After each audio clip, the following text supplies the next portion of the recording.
केतु ग्रह का विभिन्न भाव में क्या फल है देखते हैं। Ketu effects on different houses.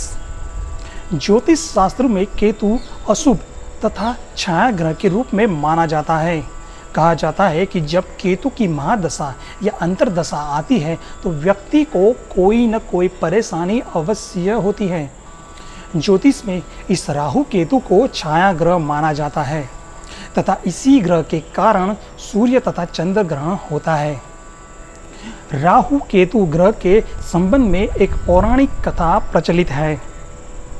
कहा जाता है कि जब देवों और दानवों को अमृत देने के लिए भगवान विष्णु ने मोहिनी रूप धारण किया और अमृत पिलाने लगे, तब इसी पंक्ति में राहु केतु भी छुप गए। चूंकि इन्हें अमृत से वंचित किया जा रहा था, इन्होंने समय का लाभ उठाते हुए स्वयं ही अमृतपान करना प्रारंभ कर दिया। सूर्य और चंद्र ने यह सब देख लिया और तुरंत ही विष्णु भगवान को बता दिया। विष्णु जी ने क्रोधित होकर इन पर उसी कड़ची से प्रहार किया जिससे अमृत परोसा जा रहा था। इस प्रहार से एक का सिर उड़ गया और दूसरे का धड़ उड़ गया। चूंकि इन दोनों ने थोड़ा अमृत का स्वाद चख लिया था तो इनकी मृत्यु न हो सकी और फिर तपस्या करने से इन्हें भी ग्रहों में सम्मिलित कर दिया गया। तो सबसे पहले देखते हैं प्रथम भाव में केतु का फल। Ketu effects on first house. जन्म कुंडली के प्रथम भाव में केतु हो तो मनुष्य खुद के गलत निर्णय से पैदा की गई समस्याओं से लड़ने वाला, लोभी और कंजूस होता है। ऐसा जातक रोगी, चिंताग्रस्त, कमजोर, भयानक पशुओं से परेशान रहने वाला होता है। लग्न में केतु हो तो जातक चंचल, भीरू, दुराचारी तथा वृश्चिक राशि में हो तो सुख कारक, धनी और परिश्रमी होता है। जीवन साथी की चिंता तथा पारिवारिक सुख का अभाव हमेशा बना रहता है। ऐसे जातक को किसी ऊंचे स्थान से गिरकर चोट लगने का भय रहता है। तो अब जानते हैं दूसरे भाव में केतु का फल। Ketu effects on second house. कुंडली के दूसरे भाव में केतु के होने पर व्यक्ति सत्य को छुपाने वाला तथा अपनी वाणी के बल पर दूसरों को पराजित करने वाला होता है। ऐसा जातक गला तथा आंख के कष्ट से पीड़ित होता है। ऐसे व्यक्ति के पारिवारिक सुख में कमी होती है। यदि जातक नौकरी करता है तो सरकारी दंड का भय रहता है।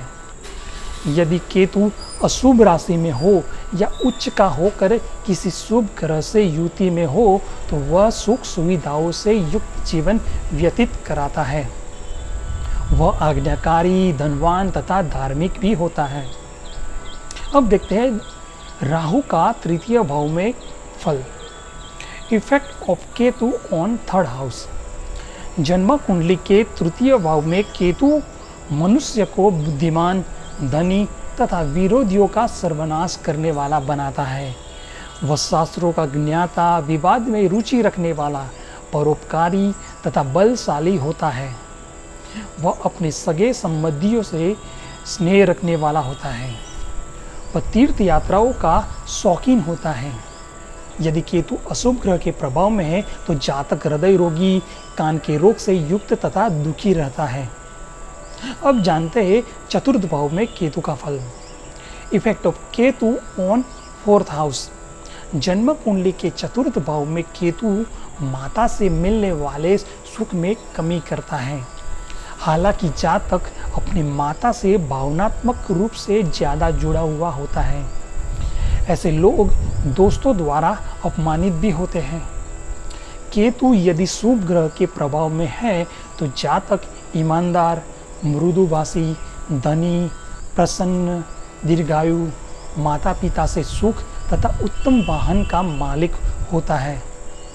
यदि अशुभ ग्रह के प्रभाव में है तो दुखी जीवन व्यतीत करने वाला होता है। अब जानते हैं पंचम भाव में केतु का फल। Effects of Ketu on fifth house. पंचम भाव में केतु होने से व्यक्ति रोगी, निर्धन, निष्पक्ष, उदासीन तथा विभिन्न प्रकार के कष्टों को भोगने वाला होता है। वह पेट के रोगों से परेशान रहता है। ऐसा जातक भगवान में विश्वास रखने वाला तथा संतान से सुख युक्त होता है, परंतु अल्प संतान वाला भी होता है। शुभ ग्रह से युक्त या दृष्ट अथवा उच्चका केतु होने पर सन्यासी, प्राचीन शास्त्रों और तीर्थाटन में रुचि वाला तथा किसी संस्था का उच्चाधिकारी होता है। वह ज्ञानवान, भ्रमणशील, नौकरी से धन अर्जन करने वाला होता है। अब देखते हैं षष्ठम भाव में केतु का फल। Effect of Ketu on 6th house. षष्ठम भाव में केतु वाला जातक रोग मुक्त जीवन व्यतीत करता है। वह पशु प्रेमी होता है। ऐसा जातक विद्वानों के संग जीवन व्यतीत करना ज़्यादा पसंद करता है।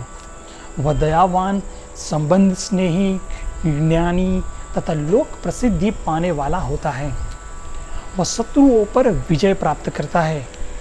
इनके पास गुस्सा तो होता है, परंतु घर के अंदर ज़्यादा तथा घर के बाहर कम ही दिखाते हैं। अब देखते हैं सप्तम भाव में केतु का फल। Effect of Ketu on 7th house. यदि जन्म कुंडली के सप्तम भाव में केतु स्थित हो तो जातक को अकारण किसी सुंदरी के पीछे भ्रमण करने वाला होता है। इस भाव में केतु स्त्री सुख में कमी करता है। ऐसा मनुष्य शीलहीन, बहुत सोने वाला, हमेशा प्रवासी या यात्रा की चिंता से युक्त होता है। जीवन में उसे अपमान का सामना करना पड़ता है। वह व्यभिचारिणी स्त्रियों से रति क्रिया करता है। इन्हें वीर्य तथा अतड़ियों का रोग भी हो सकता है। अब जानते हैं अष्टम भाव में केतु का फल। Effect of Ketu on 8th house. कुंडली के 8वें भाव में केतु जातक को चरित्रहीन, व्यभिचारी, दूसरों की संपत्ति पर दृष्टि रखने वाला तथा लोभी प्रकृति का बनाता है। वह वाहन चलाने से भय रखने वाला भी होता है। वह आँखों के रोग से पीड़ित भी होता है। जन्म लग्न से अष्टम केतु हो तो उसे बवासीर, भगंदर या दांत आदि रोगों से पीड़ित होता है। यदि केतु मेष, वृश्चिक, कन्या या मिथुन राशि में होकर अष्टम भाव में हो तो धन का लाभ होता है। ऐसा जातक दूसरे के धन तथा दूसरे की स्त्री में आसक्त रहता है। अब जानते हैं नवम भाव में केतु का फल। Effects of Ketu on 9th house. जन्म कुंडली के नवम भाव में केतु हो तो उसे पुत्र और धन का लाभ होता है। भाइयों से कष्ट और भुजाओं में रोग होता है। ऐसा जातक पराक्रमी, सदा शस्त्र धारण करने वाला होता है। अब जानते हैं दसम भाव में केतु का फल। Effect of Ketu on 10th house.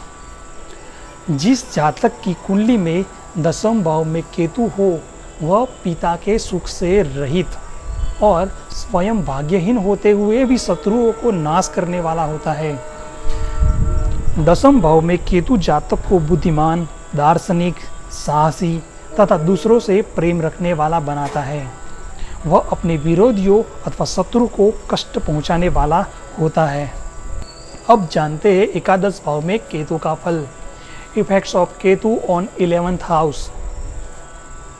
किसी भी जन्म कुंडली में यदि केतु एकादश भाव में है तब व्यक्ति विजयी, कठिन से कठिन समस्याओं का भी बड़े ही आसानी से समाधान ढूंढने वाला होता है। इसका स्वभाव मधुर, दयालु तथा नम्र होता है।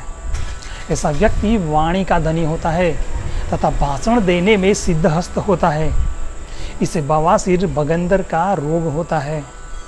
ऐसा मनुष्य भाग्यवान, विद्वान, रूप में सुंदर, उत्तम शरीर वाला और तेजस्वी होता है। तो अब आखिर में जानते हैं 12वें भाव में केतु का फल। Effects of Ketu on 12th house. यदि 12वें भाव में केतु ग्रह हो तो वैसा जातक विदेश यात्रा करता है। वैसा जातक पापाचरण में लिप्त होता है। वह अच्छे कार्यों में राजा की तरह खर्च करता है। उसे मामा का सुख नहीं मिलता है। उसे नाभि के नीचे के स्थान में, गुप्तांग में, पाँवों तथा आँखों में कोई बीमारी होती है। ऐसा व्यक्ति युद्ध में शत्रुओं को पराजित करता है।